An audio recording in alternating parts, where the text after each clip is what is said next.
Death is usually a hard topic to discuss with anyone, especially little ones. But what happens when death arrives at the house of a family with an autistic child? How do we explain to them that mommy, daddy, or grandma has passed away and they are not coming back? This is a must topic for everyone, since all of us will experience the death of a loved one at some point in our lives. So please keep watching.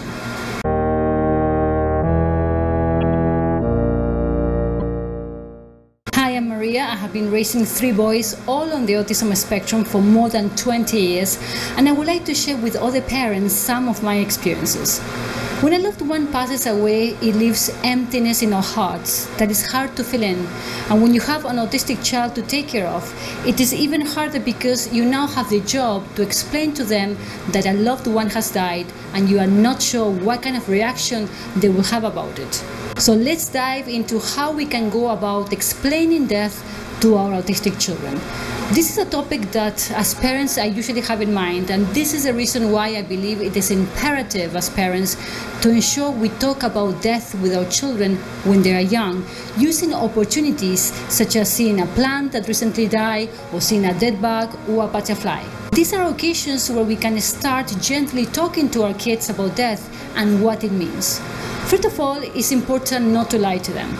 Don't make up stories such as your loved one's phone is not working and that's why they are not answering the phone or calling, because eventually the lie will catch up to you and you will have 2 things to explain: the death of your loved one and the lie.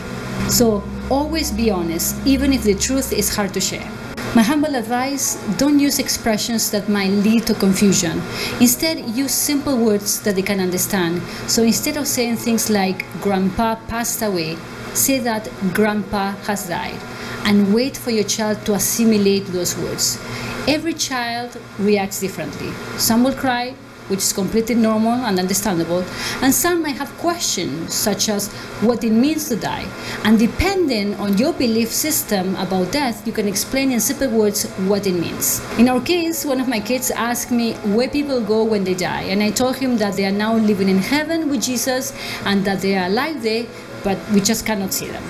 He seems satisfied with the answer, and when he hears someone passed and people are sad about it, he always mentions that people shouldn't be sad because one day they will see their loved ones again.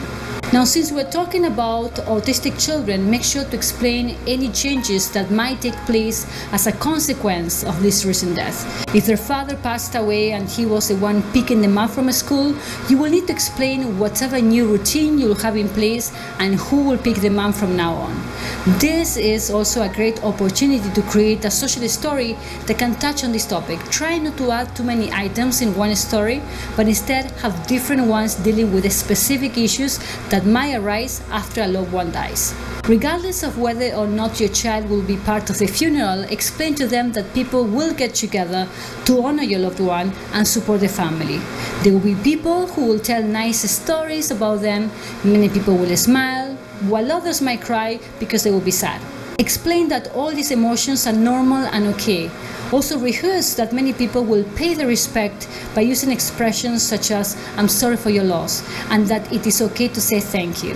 So depending on where you live, you can also explain that after the funeral, the family and friends of your loved one will get together at home to eat, comfort each other, and share stories about your loved one. In other words, explain all that will happen and their place in it. Do not leave it up to your child to figure it all out. That might lead to a meltdown. Even if your autistic child seems to handle well the news about the death of your relative, please keep an eye on the days ahead after the funeral. Don't try to avoid the topic, but instead encourage your child to keep the memory of your loved one alive. It can be in the form of drawing, writing, or simply watching pictures or videos. If they are verbal, then encourage them to share how they feel, because doing so plays a vital role in healing. If you feel your child is not handling the death of your loved one as well as you thought, and now your child has become withdrawn, very depressed, or attempting to hurt themselves or others, please immediately contact a qualified professional that can help them navigate through this complex issue, and just be there to support them in every step of the way. I hope what I shared can help you on this journey, and if you lost someone especially, I hope you can find your own personal peace during this time of mourning. If you have ever wondered what will happen with your child when it's your time to leave this world, then you might want to take a look at this.